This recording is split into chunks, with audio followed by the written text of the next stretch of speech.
Fa un any que tenim darrere l'alè d'Alberto Fabra i de la gentola que ens desgoverna en companyia d'ell, però fa un any que estem rebent el suport i el caliu de moltíssima gent. Hauríem de ser intel·ligents i aprofitar-se'n d'això.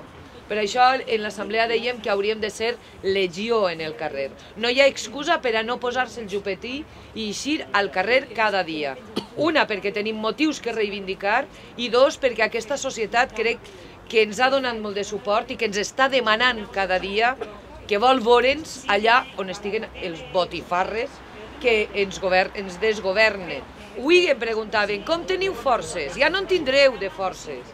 I jo els he dit, en tenim cada dia més, perquè cada dia és més gent la que ens diu que, per favor, no deixem la lluita i no abandonem en absolut la reivindicació de la radiotelevisió valenciana pública, en valencià independent i plural, que tindrem algun dia. Per damunt de tot i de tots, si nosaltres volem, la tindrem.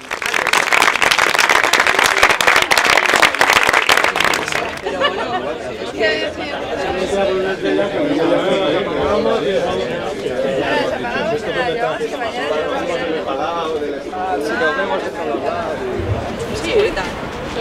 Està tot l'edifici habitat. Estem a les portes de Ràdio Nou perquè avui fa just un any que vam rebre els primers correus electrònics a més d'un centenar de companys de la ràdio.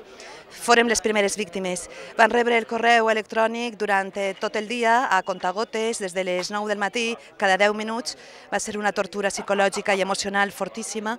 I des d'aquell dia, 18 de novembre, que estem al carrer, estem més de centenar de persones. Foren la primera fornada d'aquest expedient de regulació que després de vora un any, com sabeu, el Tribunal Superior de Justícia va declarar nul. Estava el dia del Palau de les Arts, de Chanti Baix.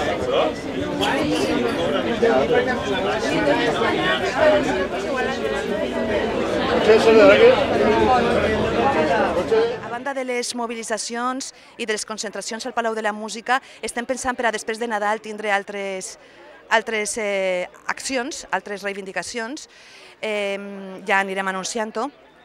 I també estem treballant en la part judicial, perquè la part judicial és molt important des del punt de vista mercantil, laboral, des del punt de vista constitucional i fins i tot europeu.